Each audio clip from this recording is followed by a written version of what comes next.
দর্শক, এই বিষয়ে আলোচনাতে সরাসরি যুক্ত হচ্ছেন সহকর্মী সাবরিনা মজুমদার। সাবরিনা, ট্রাইব্যুনালের আজকের কার্যক্রম সম্পর্কে কি জানতে পেরেছেন, আমাদেরকে বিস্তারিত জানাবেন।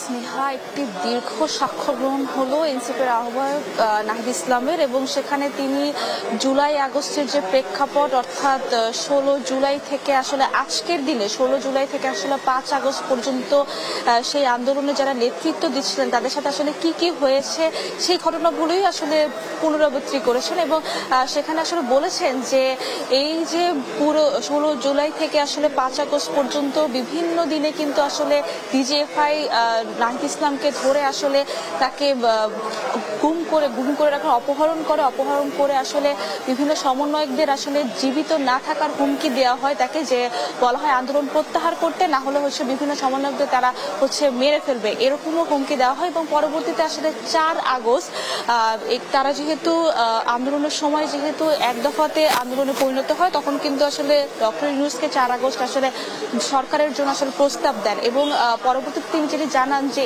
এই যে পুরোপুরি এখানের মধ্যে তিনি যেটি জানিয়েছিলেন যে গণমাধ্যম আসলে বিভিন্ন ধরনের যে তারা যেটি সংবাদ প্রচার করতে চেয়েছিলেন সেই সংবাদগুলো আসলে প্রচার হয়নি সেটি বলেছেন। এবং পরবর্তীতে যখন তার সাক্ষ্য গ্রহণ শেষে তিনি গণমাধ্যমকে সাংবাদিককে করা একটা প্রশ্নের জবাবে তিনি বলেছেন যে গণমাধ্যম কিন্তু এখনো স্বাধীন না, গণমাধ্যমে এখনো ডিজিএফআই এবং বিভিন্ন রাজনৈতিক হস্তক্ষেপ এখনো রয়েছে, এবং তিনি সেটাই না করার আসলে আহ্বান জানিয়েছেন। এবং সে সাথে বলেছেন যে গুম, খুন, হত্যাকাণ্ডের সাথে যারাই জড়িত হোক না কেন, সেনাবাহিনী বা যে কোনো বাহিনী যারাই জড়িত হোক, তারা যাতে কোনোভাবে পার না পেয়েছে। এবং শেষ পর্যন্ত তিনি বলেছেন যে শেখ হাসিনা, সাবেক স্বরাষ্ট্রমন্ত্রী আসাদুজ্জামান কামালের তিনি সর্বোচ্চ শাস্তি বা এই গণহত্যার সাথে যারা যারা জড়িত তাদের সর্বোচ্চ শাস্তি দাবি করেন। এবং আরেকটা যেটি বিষয় জানিয়ে দিতে চাই যে এই যে ট্রাইব্যুনালের বিচার কাজে এখন বিরতি দিয়েছে, এবং বিরতির পর কিন্তু আসলে রামপুরা কার্নিশে ঝুলে থাকা একজনকে গুলি করে যে চেষ্টা করে এবং সেই বলশ্রুতে দুজনকে হত্যা করার মামলায় কিন্তু আজকে অভিযোগ গঠনের আদেশ দিবেন ট্রাইব্যুনাল। এবং যদি আদেশ দিয়ে দেন তাহলে কিন্তু এই ট্রাইব্যুনাল একে আসলে রামপুরা কার্নিশে ঝুলে থাকা এবং বলশ্রুতে দুজনকে হত্যা মামলার বিচার কাজ আসলে শুরু হয়ে যাবে।